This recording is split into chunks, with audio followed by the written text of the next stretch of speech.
Emotional day ahead in Long Beach, where thousands will honor Fire Captain David Rosa, who was killed on duty last week. This morning, preparations are underway at the Long Beach Convention Center. That's where we go to Jasmine Viel. She has details for us. Jasmine?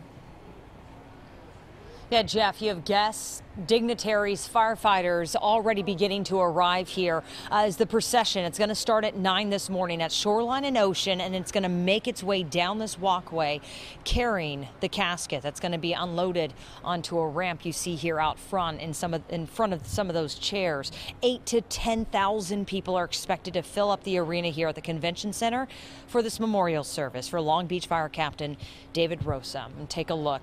Rosa, a 17-year veteran of the Long Beach Fire Department, was a captain for 6 years. He's remembered as a family man, dedicated civil servant, and a hero.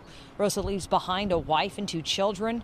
He was shot and killed as he was responding to an explosion and fire at a senior living apartment building just a week ago.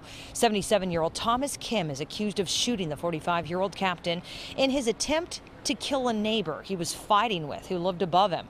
Investigators believe it was a murder-suicide attempt. The following day, a line of fire engines escorted Rosa's body from the coroner's office to the mortuary. Firefighters from different agencies just lined the freeway, and we will see an even larger outpouring of support here today at this memorial service. As we bring it back out here live, we've seen bouquets of flowers going in. Already, like I mentioned, so many people beginning to arrive from around the country. Thousands expected, Jeff and Sharon, to say their final goodbyes. You're going to have a private procession then after this 2-hour memorial service to the cemetery where the captain will be laid to rest. His son and fire chief, we know one of his sons, will be speaking here today.